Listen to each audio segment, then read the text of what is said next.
My name is Elowen Hart, and I am 31 years old. If you met me today, you would probably think I had always lived a quiet and ordinary life. I work with numbers, keep careful records, and prefer listening more than speaking. People often tell me that I look calm, even when everyone else is losing control. They never imagine that I learned to stay calm because I had no other choice.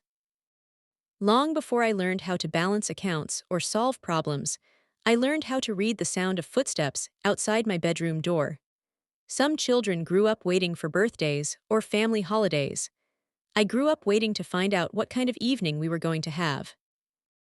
We lived in a small coastal town where everyone seemed to know everyone else's name.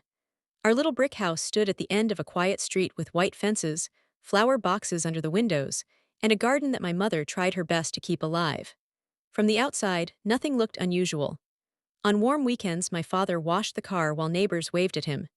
He smiled easily, carried grocery bags for elderly people, and spoke so politely that everyone admired him. They believed he was the kind of man every family wished they had. Looking back now, I understand that some people become experts at building a beautiful picture for the world while hiding a completely different life behind their own front door. My mother, Myria, carried kindness in a way that seemed almost impossible. Even on days when she looked exhausted, she still remembered to brush my hair before school and leave tiny handwritten notes inside my lunch box. She had a medical condition that often left her weak and tired, but she never complained in front of us.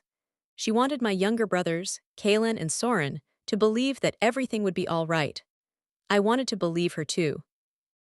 Children have a remarkable way of protecting hope, even when the truth quietly stands in front of them every single day. One of my earliest memories was sitting on the hallway floor with my brothers while the television played loudly in the living room. The volume was always turned up whenever my parents argued. I did not understand why at the time. I only knew that loud voices behind closed doors were followed by long periods of silence. I would hold Soren's small hand while Kaylin leaned against my shoulder, and together we invented little games to distract ourselves. We counted the stripes on the wallpaper, guessed the colors of passing cars through the window, and imagined that one day we would live in a house where nobody was afraid to laugh too loudly.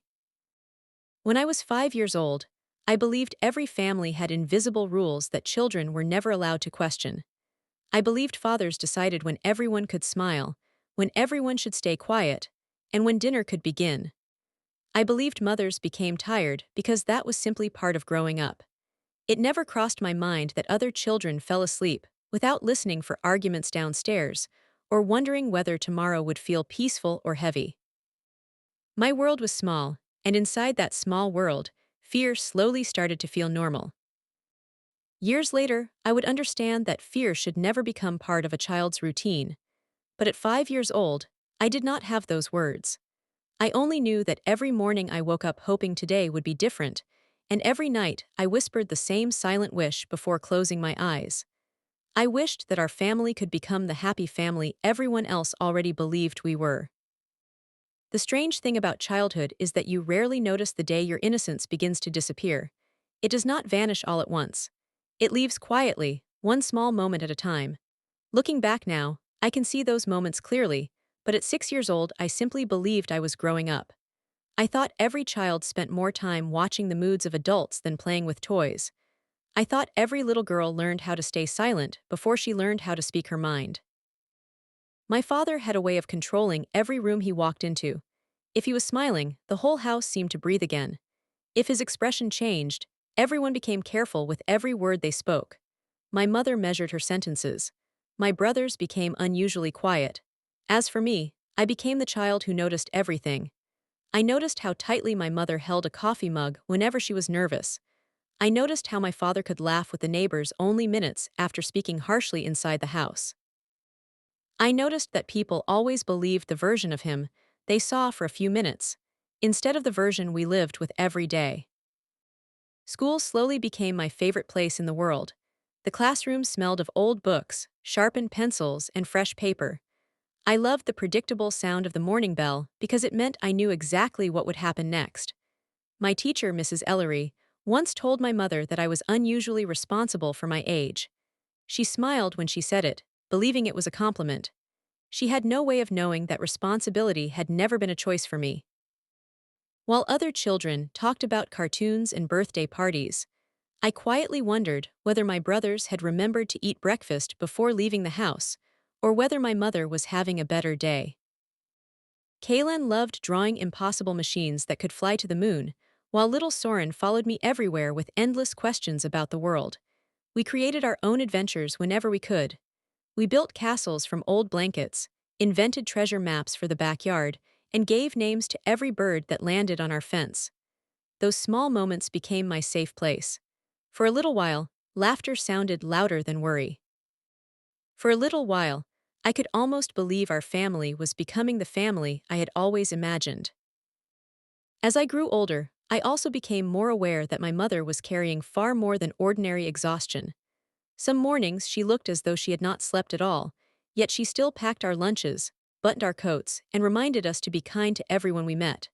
She rarely spoke about her own pain. Instead, she asked about our homework, our friends, and our dreams. Even now, when I think of strength, I do not imagine someone who never cried. I imagine my mother standing in our tiny kitchen with tired eyes, choosing kindness, even when life had given her very little in return. At that age, I still believed every problem had a simple solution. I thought that if I behaved perfectly, earned good grades, kept the house tidy, and looked after my brothers, then somehow everything would improve. Children often carry responsibilities that were never meant to belong to them.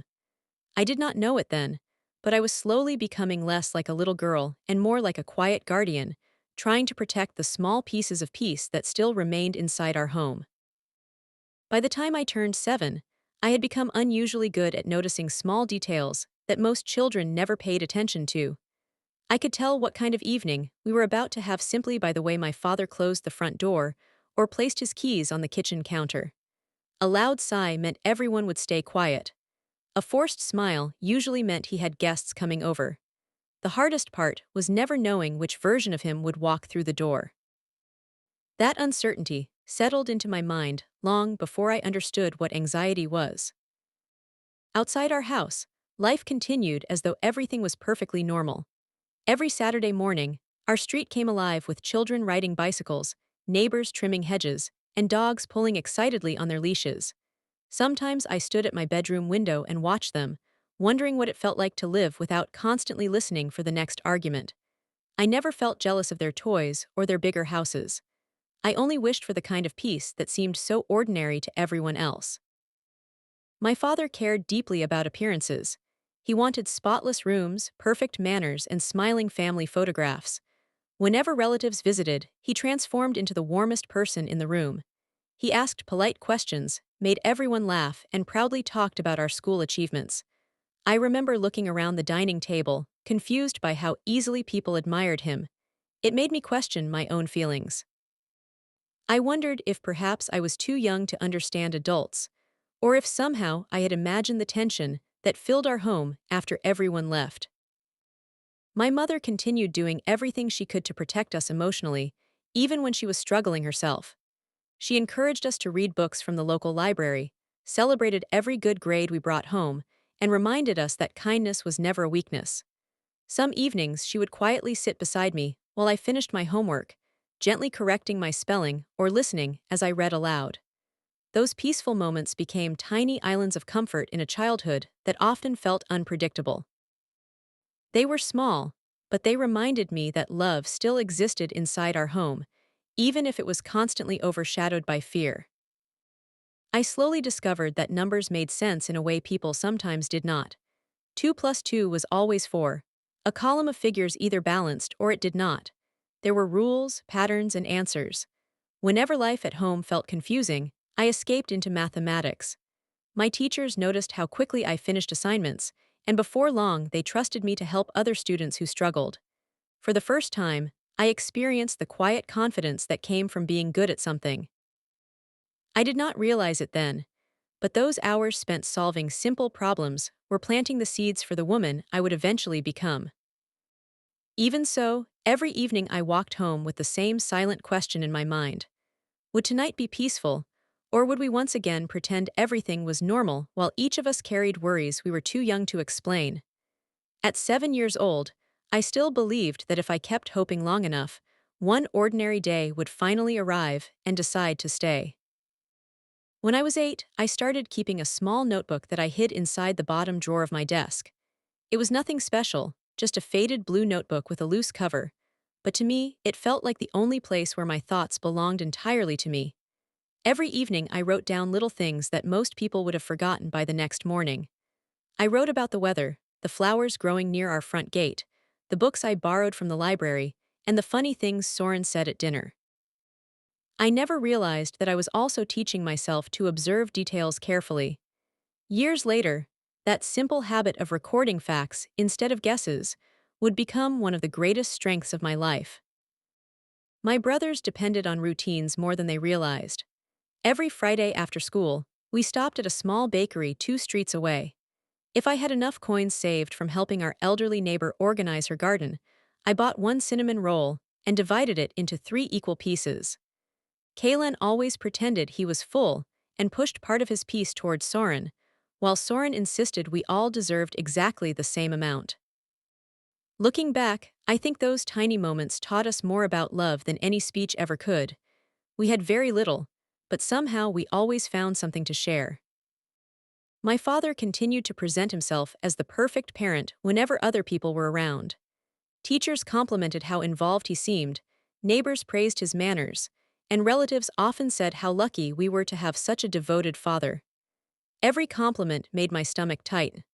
I wanted someone to notice the difference between the man who smiled in public and the man who controlled every conversation at home. Instead, I smiled politely and thanked people for their kind words, wondering if they would still say the same things if they had spent just one ordinary evening inside our house. One afternoon, my teacher asked us to write about what made us feel safe. Around me, my classmates filled their pages with stories about family movie nights, camping trips, and bedtime stories. I stared at my blank paper for several minutes before writing about the public library. It was the quietest place I knew. Nobody raised their voice there. Nobody rushed anyone. Every book seemed to promise that difficult chapters never lasted forever. My teacher smiled when she read my essay and told me I had a beautiful imagination. I thanked her without explaining that I had not imagined any of it. Around that time, I also met Mrs. Fenwick, the librarian. She had silver hair, gentle eyes, and an incredible memory. She always remembered which books I borrowed, and somehow knew exactly what I needed to read next. One afternoon, she handed me a novel about a young girl who refused to give up despite every obstacle in her life. Before I left, she looked at me and said, "The strongest people are not always the loudest ones." I carried those words home with me, without fully understanding why they stayed in my mind. Years later, I would remember that conversation as one of the first moments someone unknowingly planted hope inside a frightened little girl. At the time, I believed I was simply collecting memories inside a notebook. I had no idea I was also collecting pieces of myself, small reminders that kindness still existed outside my front door, that honest people could still be found in unexpected places, and that one day, when I was finally old enough to choose my own path, those quiet lessons would help me build a life that looked nothing like the one I had been born into. The older I became, the more I noticed that silence had different meanings. There was the peaceful silence of the library, where every page turning sounded comforting, and then there was the silence inside our house, where nobody spoke because everyone was trying to avoid making the wrong sound at the wrong time. I learned to recognize the difference without anyone ever explaining it to me. One silence helped me breathe. The other made me hold my breath. By the time I reached my 9th birthday, I had quietly taken on responsibilities that no child should have carried. Every morning I made sure Kalen packed his homework, reminded Soren to tie his shoes properly, and checked that my mother's medicine was sitting where she could easily find it. I never thought of myself as responsible. I simply believed that if I forgot even one small thing, the whole day might fall apart. Children often adapt to difficult homes, without realizing how much of their own childhood they are giving away. School remained the only place where I could imagine a different future. Numbers fascinated me more every year. They were honest. They never changed their answer because someone was angry or disappointed. One afternoon, my mathematics teacher, Mr. Hadley, asked me how I always stayed so focused. I smiled politely and told him I simply enjoyed solving problems. The truth was that solving equations gave me something my home rarely offered: certainty. Every correct answer reminded me that not everything in life had to feel confusing. One rainy afternoon, my mother and I sat by the kitchen window while my brothers were upstairs building a castle from old cardboard boxes. The rain tapped gently against the glass, and for a few precious minutes the house felt calm. She wrapped both hands around a warm cup of tea and looked outside before quietly saying, "Promise me something, Ellie. Never let anyone decide how much you are worth." I looked at her, surprised by the seriousness in her voice, and nodded without asking any questions. At the time, I thought it was simply another piece of advice. Years later, I realized she had been giving me the words she wished someone had once given her. Not every day was filled with fear. That is what made life so confusing. There were afternoons when we baked simple biscuits together, evenings when my brothers and I laughed until our stomachs hurt over a silly board game, and quiet walks along the seaside where the wind carried away our worries for a little while. Those happy moments were real, and perhaps that was why I kept believing things would eventually change. Hope has a strange way of surviving, even in places where it has very little reason to exist. As autumn slowly turned into winter, I noticed something changing inside myself. I was no longer waiting for life to become perfect. Instead, I had started paying attention to every kind person who crossed my path, every encouraging word from a teacher, every peaceful hour spent reading, and every small victory at school. Without realizing it, I was building a second home inside my own mind, a place made of knowledge, resilience, and quiet determination. I did not know when I would finally be able to leave the life I had been born into, but for the first time, I began to believe that one day I actually could. When I turned 10, people began saying I was mature for my age. They meant it as a compliment, but every time I heard those words, something inside me felt strangely heavy. Children become mature when life asks them to carry more than they should. I had learned how to recognize worry in my mother's eyes before I learned how to enjoy being a child. I knew how to calm my younger brothers after a difficult evening, how to finish my homework without being reminded, and how to pretend everything was fine whenever someone outside our family asked if we were doing well. That winter became one of the coldest our town had seen in years. The wind rattled the windows almost every night, and our little house seemed to groan with every storm. On evenings when the electricity flickered, Kaylin and Soren would gather around me with blankets while I made up stories about explorers, hidden islands, and people brave enough to keep walking through the darkest forests until they finally found the sunrise. I always made sure those stories ended with hope. Looking back now, I realize I was writing the ending I desperately wanted for my own life, long before I knew how my story would unfold. My father remained difficult to understand. Some mornings he acted generous and cheerful, bringing home pastries or asking about our grades. Other days, the smallest inconvenience filled the house with tension. Living with unpredictability slowly changed the way I thought. I stopped focusing on what people said and started paying attention to what they consistently did. It was a lesson that would shape every important decision I made as an adult. Words could be carefully chosen. Patterns rarely lied. One afternoon, my mathematics teacher invited me to represent the school in a regional problem-solving competition. I remember walking home with the letter folded carefully inside my backpack, rehearsing how I would tell my mother. When I showed her the invitation, her tired face lit up with the brightest smile I had seen in weeks. She hugged me tightly and whispered that she had always known I was capable of remarkable things. That single sentence stayed with me far longer than the certificate I eventually received. Sometimes one person's belief becomes the foundation another person builds an entire future upon. Around the same time, I began helping Mrs. Fenwick at the library every Saturday morning. I sorted returned books, arranged shelves, and checked that every novel had found its proper place. She trusted me with responsibilities that made me feel valued instead of pressured.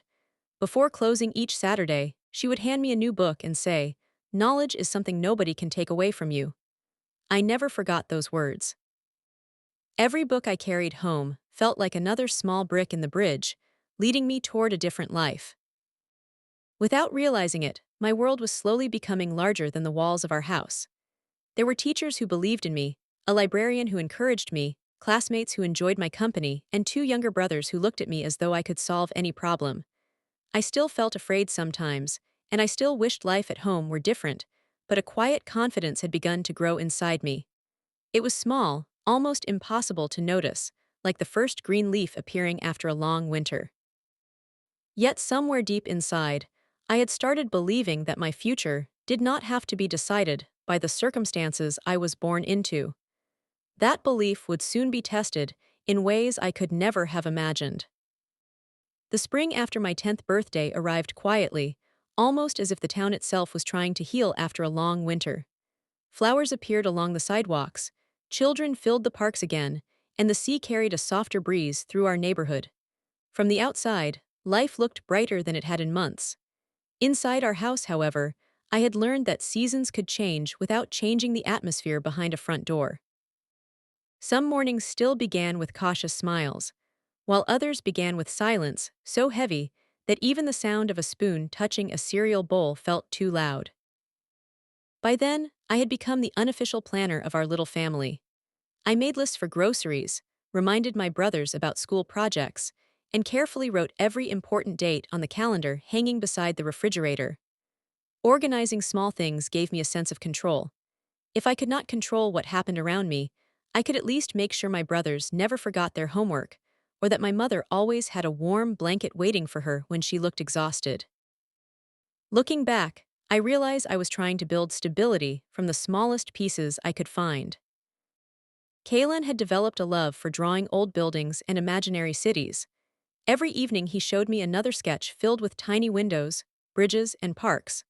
Soren, on the other hand, had become fascinated with stars. He borrowed books about astronomy from the library and insisted that one day he would build a telescope powerful enough to see every planet in the sky. Listening to their dreams reminded me why I kept trying so hard. I wanted them to grow up believing the world was bigger than the fear that sometimes surrounded us. One Friday afternoon, Mrs. Fenwick called me into her office at the library after I had finished arranging the history section. She placed an old notebook on the desk between us. The cover was worn, and the pages had turned slightly yellow with age. "Every person has a story," she said gently. "The strongest people learn to write their own ending instead of letting someone else write it for them." She smiled before adding, "Start writing about your dreams, not only your worries." That evening, I opened the notebook for the first time, and instead of describing another difficult day, I wrote about becoming someone who could help people rebuild their lives. It was the first time my future felt more important than my past. At school, my confidence slowly began to grow. I joined the mathematics club, helped younger students with their assignments, and even stood in front of the class to explain difficult questions without feeling nervous. My teachers praised my patience more than my intelligence, and although I rarely believed compliments about myself, those words settled somewhere deep inside me.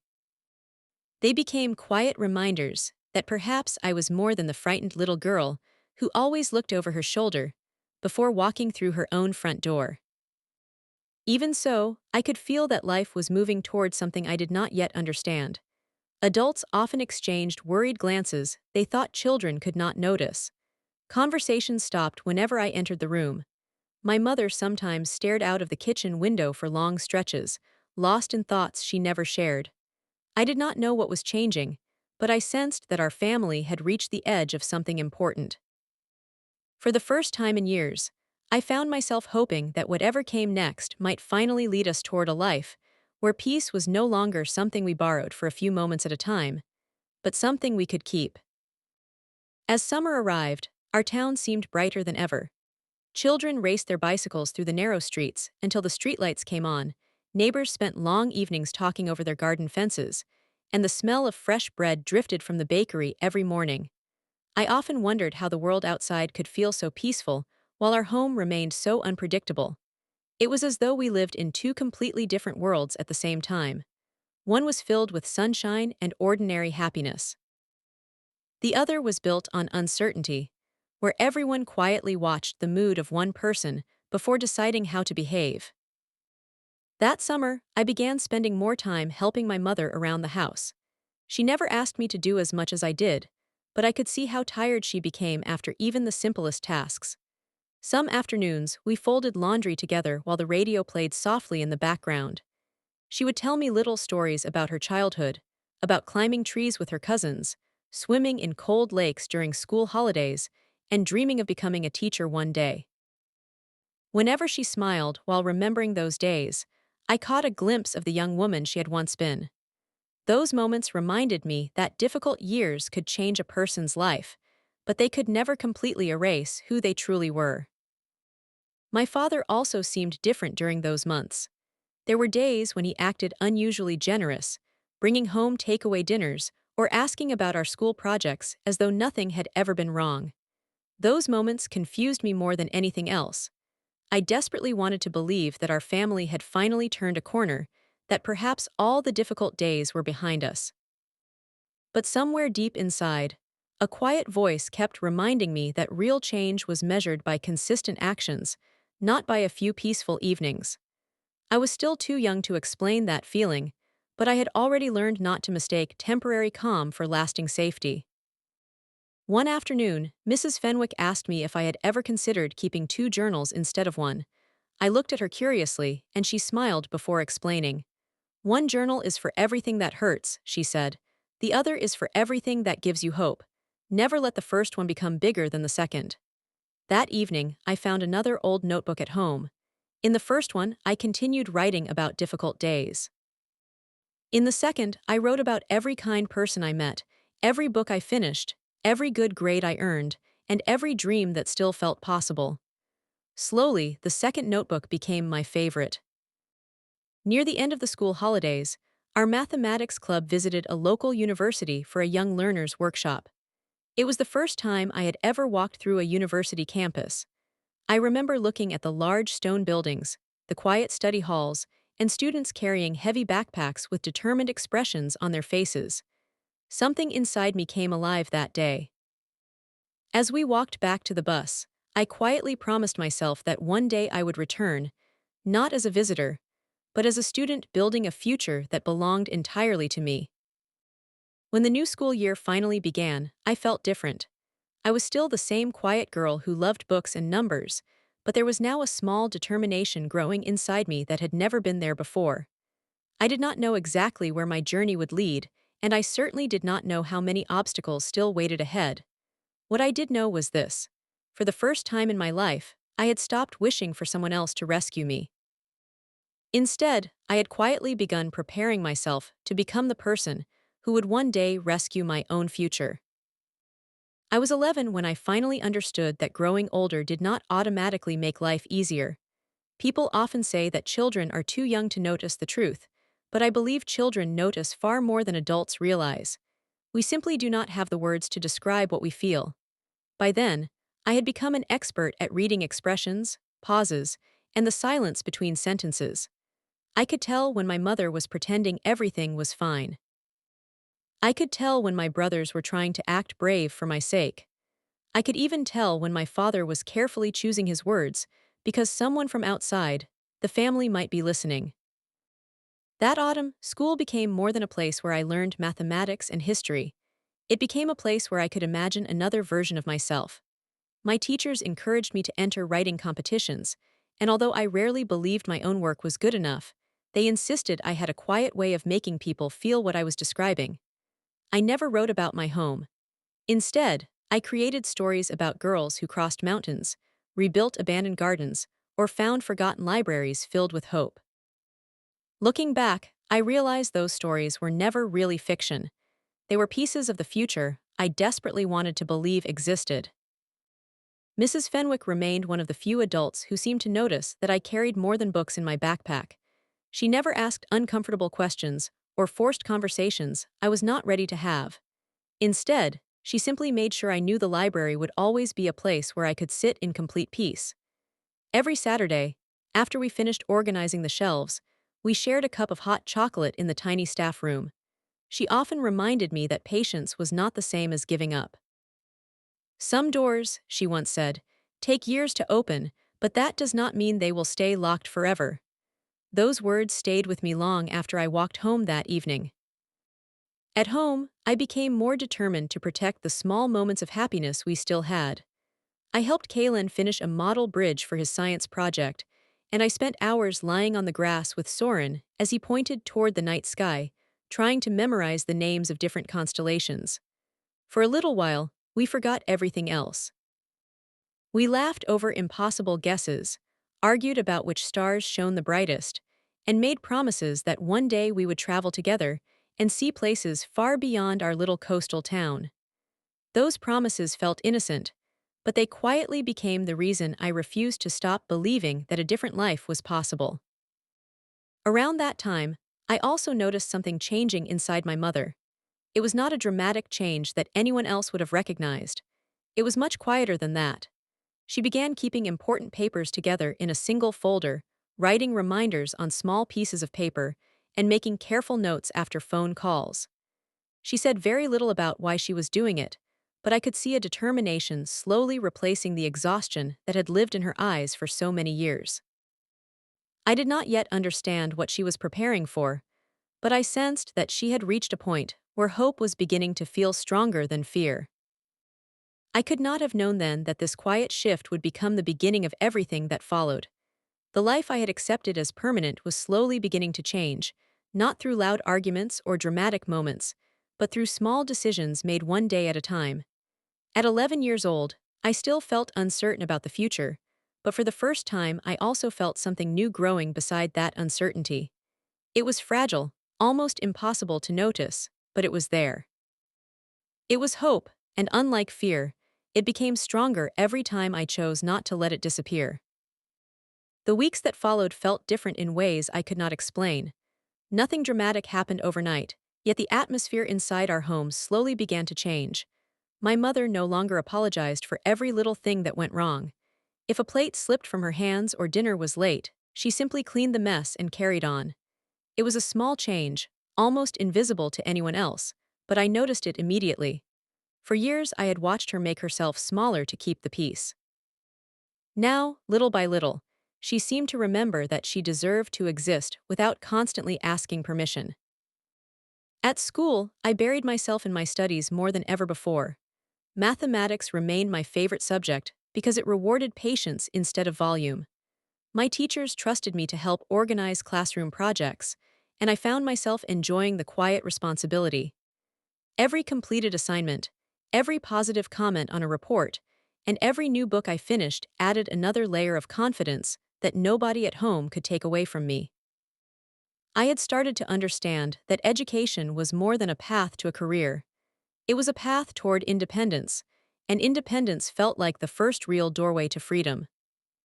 One evening, while helping my mother sort through old boxes in the attic, I found a faded photograph of her standing beside a river with two friends, laughing so hard that her eyes were almost closed.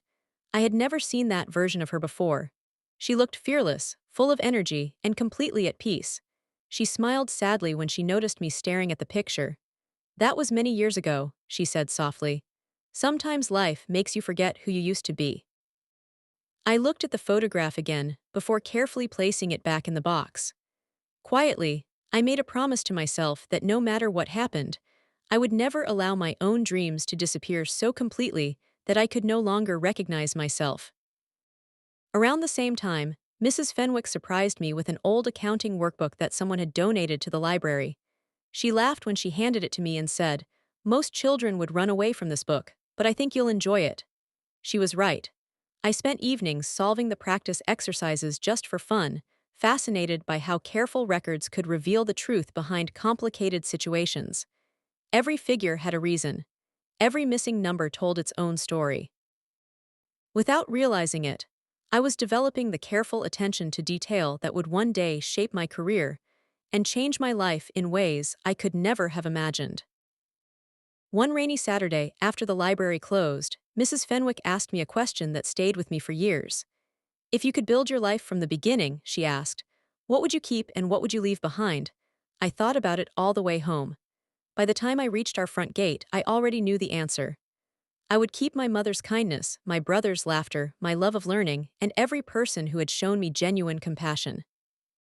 Everything else, the fear, the uncertainty, and the feeling that I had to earn my place in the world, I would leave behind the moment I finally had the chance.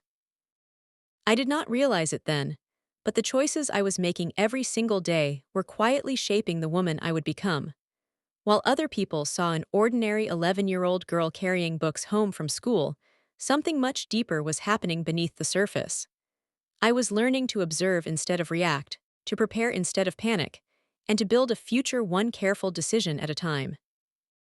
Those lessons did not seem important in the moment, but they would soon become the foundation that carried me through the most difficult chapter of my life.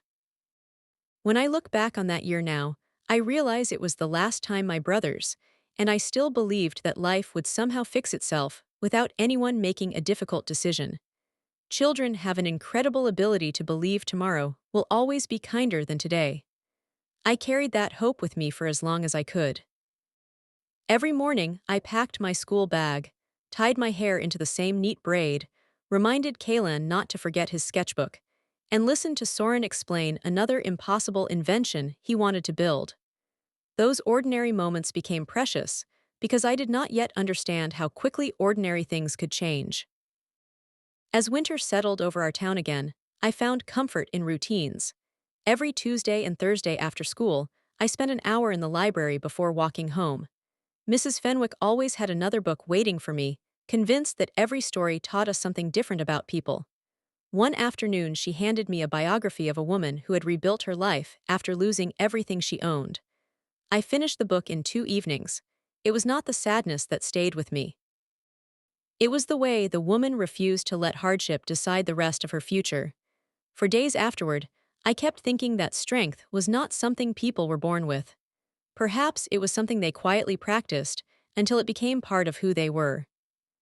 At school, I started helping the office secretary organize attendance records during lunch breaks. Most students preferred spending their free time outside, but I enjoyed arranging files, checking lists, and making sure every document was in the correct place. There was something deeply satisfying about bringing order to a pile of scattered papers.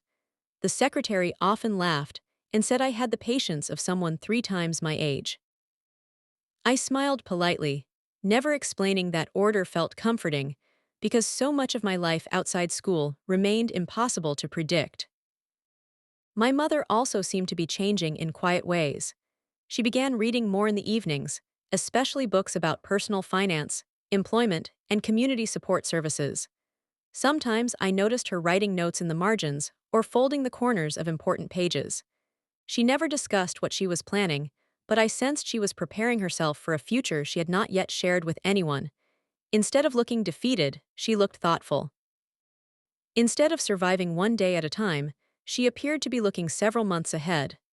That small change filled me with cautious hope, even though I could not yet see where it was leading. One Sunday afternoon, the four of us walked along the cliffs overlooking the sea, while cold waves crashed against the rocks below. Kalen carried his sketchbook, trying to capture the shape of the lighthouse in the distance, while Soren insisted he had spotted dolphins far beyond the shoreline. My mother laughed more that afternoon than she had in weeks. Watching her smile felt like watching the sun break through heavy clouds after days of rain. I remember thinking that happiness looked natural on her, as though it had simply been waiting patiently for the chance to return. As we walked home before sunset, I realized something had quietly changed inside me as well. I was no longer dreaming about escaping my life. I was dreaming about building a better one. There is an important difference between those two ideas. Escaping is driven by fear. Building is driven by hope. At 11 years old, I could not have explained it that way, but I felt it all the same. Somewhere deep inside me, the frightened little girl was slowly making room for someone who believed that one careful decision, one kind mentor, one completed lesson, and one brave step at a time could eventually change the direction of an entire life. The closer I came to my 12th birthday, the more I understood that life rarely changed through one dramatic moment. Most of the time, it changed quietly. A person made one difficult decision, then another, and before anyone noticed, an entirely different future had begun to take shape. At the time, I could not see the whole picture, but I could feel something shifting beneath the surface. My mother spoke a little more confidently when answering phone calls. She kept important documents neatly organized inside a locked folder, and every Friday evening she sat at the kitchen table writing lists while the rest of us finished our homework.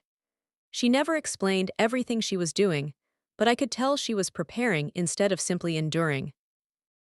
Around that time, I discovered that helping other people gave me a sense of purpose I had never experienced before.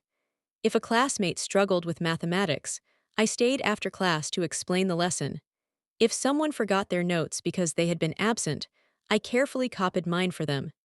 It was never about being the smartest student in the room. It was about making sure nobody felt alone while trying to solve a difficult problem.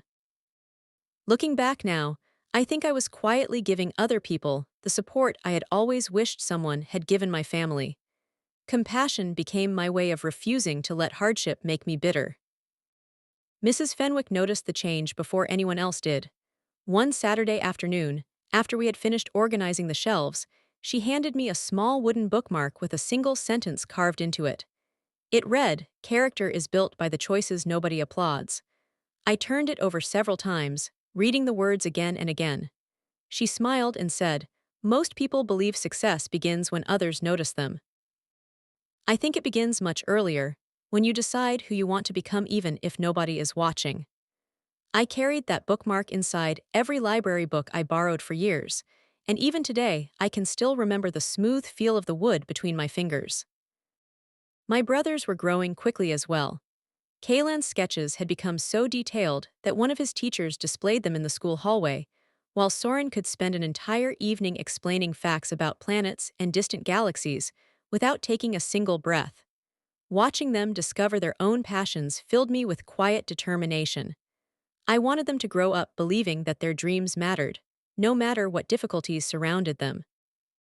Every encouraging word I gave them was also a promise to myself that our family story would not always be defined by the hardest chapters.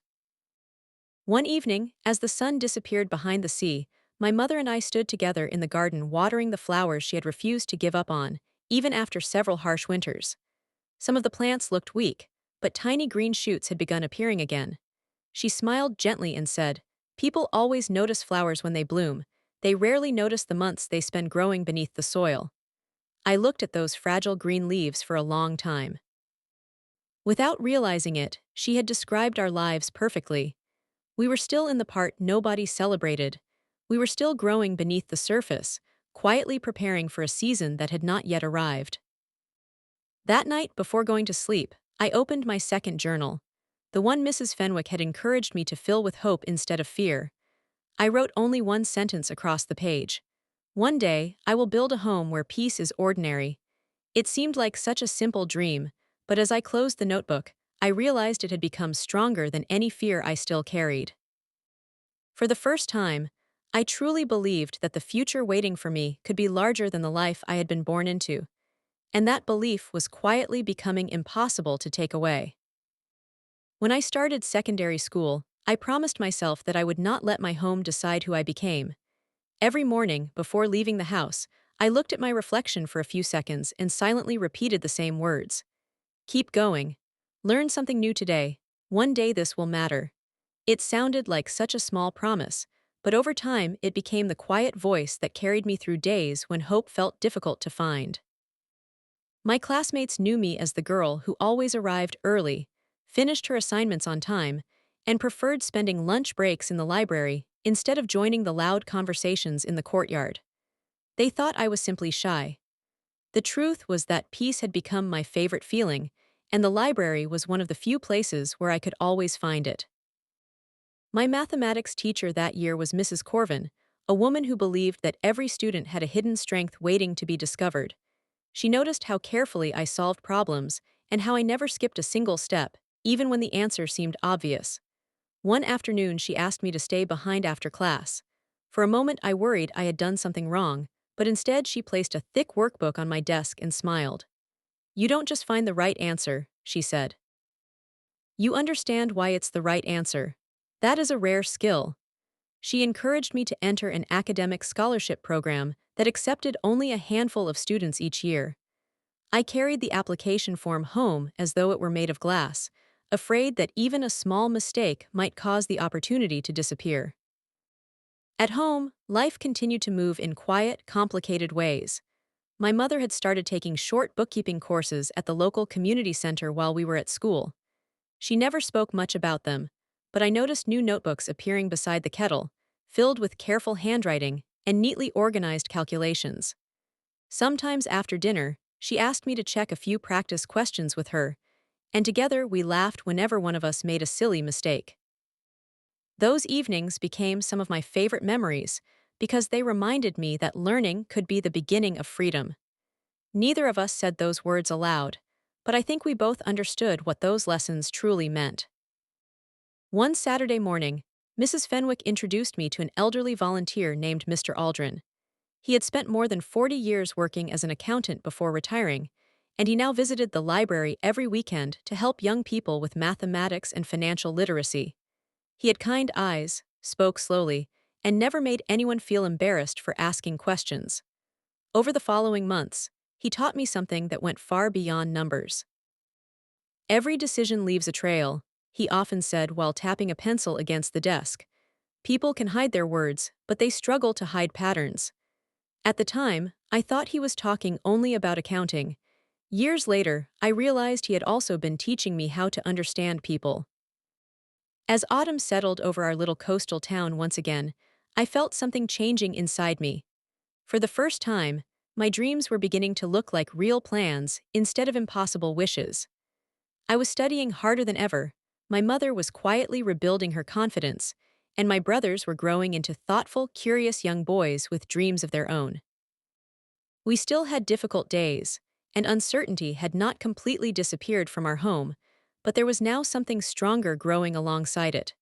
It was the quiet belief that our story did not have to end where it had begun. None of us knew how long the road ahead would be, but for the first time, we had all started walking in the same direction. The scholarship application sat on my desk for nearly a week before I finally filled it out. Every evening I read the questions again, convinced that someone like me could never be the kind of student they were looking for. My mother noticed me staring at the papers one night and quietly pulled out the chair beside mine. She did not read a single word. Instead, she looked at me and said, "The hardest door to open is usually the one inside your own mind." Then she stood up, placed a cup of warm tea beside me, and returned to the kitchen. It was such a simple moment, yet something about her quiet confidence made me pick up my pen and begin writing. Over the next few months, my days settled into a rhythm that felt almost peaceful. School filled my mornings, the library filled many of my afternoons, and evenings belonged to my family. Kaylan had become fascinated with architecture and spent hours sketching old buildings he found in history books. Soren had started building tiny models of the solar system from cardboard and paint, proudly explaining the movement of each planet as though he were teaching a university class instead of his older sister. Watching them discover who they were reminded me that difficult beginnings did not have to decide where a person's story ended. Mr. Aldrin continued meeting with me every Saturday. Sometimes we solved accounting exercises, while other times we simply talked about life. One afternoon he placed two notebooks on the table. One contained perfectly organized financial records, while the other was filled with missing pages, crossed-out numbers, and careless mistakes. "Which one would you trust?" he asked. I pointed to the organized notebook without hesitation. He smiled. "Exactly. Trust is built the same way. It isn't created by one impressive moment. It is built through hundreds of small actions that stay consistent over time." I thought about those words all the way home. They explained something I had been feeling for years but had never been able to describe. As winter approached, my mother received a small certificate from the bookkeeping course she had been attending. It was not a university degree or a major award, but she framed it anyway and placed it on the living room shelf. I remember staring at that simple certificate for a long time. To most people, it probably looked ordinary. To me, it represented something much bigger. It was proof that people could begin again, even after believing for years that life had already passed them by. That evening we celebrated with homemade soup and a cake that Kaylin accidentally covered with far too much icing. We laughed until our stomachs hurt, and for a little while our house felt lighter than it had in years. Just before the school holidays began, Mrs. Corvin called me into her classroom after everyone else had left. She handed me a sealed envelope and smiled. "Whatever is inside," she said, "remember that this is only the beginning." My hands trembled as I opened it. I had been accepted into the scholarship program. For several seconds, I simply stared at the letter because it did not feel real. It was the first time someone outside my family had invested in my future. Walking home that afternoon, I held the envelope tightly against my chest, not because I was afraid of losing it, but because it represented something I had never truly possessed before. It was undeniable evidence that my future was slowly becoming larger than my past, and for the first time, that future no longer felt like a distant dream. The beginning of my 12th year felt less like a new chapter and more like the first quiet sunrise after a very long night. Nothing changed all at once. There was no single morning when everything suddenly became easy. Instead, life moved forward through a series of small, courageous decisions that at the time hardly seemed important. Looking back now, I realize those tiny decisions changed the direction of our family's future far more than any dramatic moment ever could. One evening, after my brothers had gone upstairs to finish their homework, my mother asked me to sit with her at the kitchen table. The old wooden table had witnessed almost every important conversation in our family, but that night felt different. She placed a folder in front of me, neatly filled with certificates from her bookkeeping course, job applications, reference letters, and pages of carefully organized notes. Her hands were shaking slightly, yet her voice remained calm. "I spent too many years believing I was too broken to begin again," she said quietly. "I'm done believing that." Those words settled into the room with a strength I had never heard from her before. It was the first time I truly understood that courage is often soft. It does not always arrive with loud speeches. Sometimes it sounds like a tired woman calmly deciding that tomorrow will no longer look like yesterday. The following weeks became some of the busiest we had ever experienced. My mother attended interviews, completed short training sessions, and accepted a part-time bookkeeping position with a small local charity. The salary was modest, but the job gave her something far more valuable than money. It gave her confidence. Every evening she returned home carrying new stories about balancing accounts, organizing records, and helping people who were trying to rebuild their own lives. For the first time in years, I saw excitement in her eyes instead of exhaustion. My brothers noticed it too. The house slowly began filling with conversations about possibilities instead of problems. Around the same time, I received another letter from the scholarship program inviting me to attend a weekend leadership course for young students. I almost convinced myself not to go, worried that I would not fit in with everyone else. Mr. Aldrin listened patiently before smiling in the way he always did whenever I doubted myself. "Opportunity rarely knocks twice," he said. "When it opens a door, don't spend so much time wondering if you belong that you forget to walk through it." I took his advice. That weekend, I met students from different towns, listened to inspiring speakers, and for the first time, imagined a future that reached far beyond the streets where I had grown up. As winter faded into spring, our family developed new routines. Friday evenings became our celebration nights, no matter how small the achievement. Sometimes we celebrated a good test result. Sometimes it was my mother's first successful month at work. Other times, it was one of Kaylin's drawings being displayed at school or Soren winning a science competition. We realized that joy did not have to wait for extraordinary moments. It could be found in ordinary victories, shared around a dinner table, filled with laughter instead of fear. One evening, while walking home from the library, I stopped at the top of the hill overlooking our little coastal town. The sea stretched endlessly beneath the evening sky, and the lighthouse stood exactly where it always had. For years I had looked at that view wishing my life would somehow become different. This time, I smiled for a completely different reason. My life had already begun to change. Not because someone had rescued us, but because we had quietly started rebuilding it ourselves, one careful choice at a time. Standing there with the cool sea breeze against my face, I realized something that would stay with me forever. Hope was no longer something I searched for. It had become something I carried with me, and nobody could ever take it away again. 8 years passed more quickly than I ever imagined they would. When I look back now, those years feel less like a series of memories, and more like hundreds of small decisions that slowly built the life I have today. I graduated from university with a degree in accounting and financial management, something that had once felt impossible for the frightened little girl who spent her afternoons hiding inside the local library. On the day I collected my diploma, I searched the crowd until I found my mother. She was standing beside Kaylin and Soren, applauding with tears in her eyes. She did not need to say a single word. Her smile told me everything I needed to know.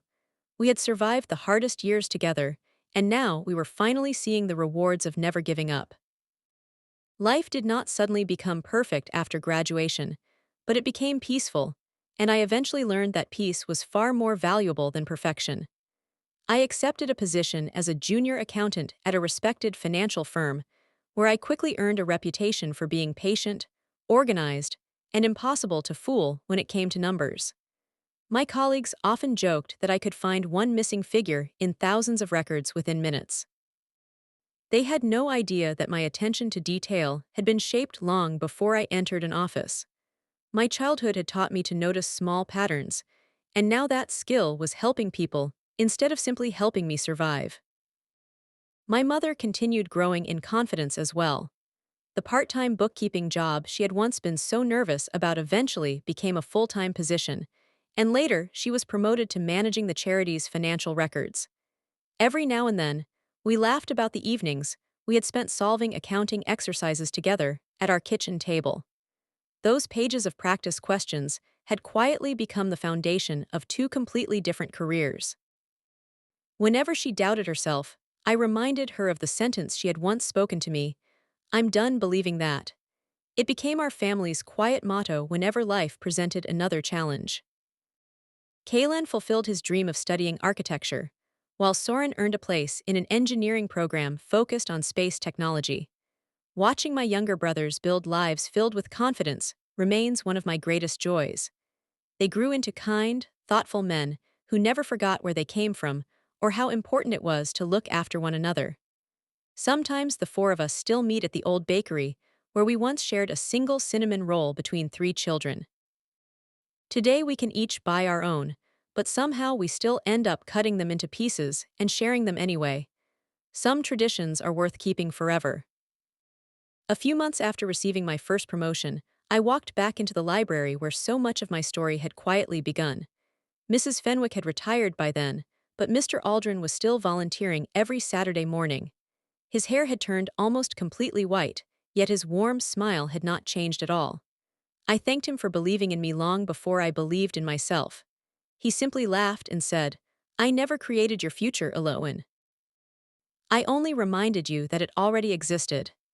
Before leaving, I donated a collection of financial literacy books for young students who, like me many years earlier, might be searching for a doorway toward a different life. Sometimes people ask me what finally changed everything for my family. They expect me to describe one extraordinary event or one miracle that solved all our problems. I always disappoint them with the truth. Our lives changed because one frightened family refused to stop taking the next small step. One application form, one evening class, one encouraging teacher, one kind librarian, one mentor, one scholarship, one difficult decision after another. Looking back, I finally understand that hope is rarely loud. More often, it whispers, "Take one more step." And if you keep listening, one day you look behind you and realize that those small steps have carried you farther than you ever believed possible. Today, I am 31 years old, and every morning I unlock the door to my office before most of the city has finished its first cup of coffee. The quiet has become one of my favorite parts of the day. I switch on the lights, place my notebook on the desk, and spend a few peaceful minutes planning the hours ahead. Years ago, silence made me nervous because I never knew what would follow it. Now silence feels different. It feels safe. It feels earned. Every ordinary morning reminds me that the life I once dreamed about is no longer a dream. It is simply my life. Our family still gathers every Sunday afternoon, no matter how busy life becomes. My mother always insists on cooking far more food than anyone could possibly eat. Kaylan still carries a sketchbook wherever he goes, and Soren never arrives without another unbelievable story about one of his engineering projects. We laugh about memories that once seemed impossible to survive, but we do not allow those memories to define us anymore. They are chapters in our story, not the title of it. That distinction took me many years to understand, but once I did, everything else slowly became easier. A few years ago, I accepted an invitation to mentor teenagers through a community education program. Every Wednesday evening, I sit across the table from young people who are convinced that their future has already been decided by the circumstances they were born into. I never tell them my entire story. They do not need every detail. Instead, I teach them practical skills, help them prepare for interviews, explain how to manage money, and encourage them to believe in opportunities they cannot yet see. Every now and then, one of them looks at me with the same uncertainty I once carried, and I quietly recognize a younger version of myself sitting on the other side of the table. Last autumn, I walked back to the hill overlooking the sea where I had stood as a frightened 12-year-old girl. The lighthouse was still there. The waves still crashed against the cliffs, and the wind still carried the familiar smell of salt through the air. Almost nothing around me had changed, yet everything inside me had. I closed my eyes and thanked the little girl who refused to stop hoping even when she had every reason to give up. She could never have imagined the life waiting for her, but she kept walking toward it anyway. People often ask me what success means. They expect me to talk about promotions, qualifications, or the office I now manage. Those things matter, and I am grateful for every one of them, but they are not my greatest achievements. My greatest achievement is that my home is filled with peace instead of fear. No one lowers their voice before speaking. No one waits nervously for footsteps outside the door. No one has to earn the right to feel safe. We laugh loudly, celebrate small victories, and remind one another that kindness is never wasted. After everything we lived through, that ordinary peace feels extraordinary. If my story has taught me anything, it is this. Your beginning is only the first page of your life. It is not the ending, and it is certainly not your identity. There will always be people who judge you by where you came from, and there will always be moments when giving up seems easier than taking one more step. But hope has never asked us to see the entire road. It only asks us to believe that another step is worth taking. I was once a little girl who thought the world ended at the front door of a small house by the sea. Today I know the world is far bigger than fear ever allowed me to imagine. And if a quiet child like me could grow into someone who found peace, purpose, and the courage to help others, then I believe, with all my heart, that hope is never as far away as it first appears. The flower I thought had grown without water did not survive because life was easy. It survived because, somewhere beneath the surface, its roots refused to stop searching for the light.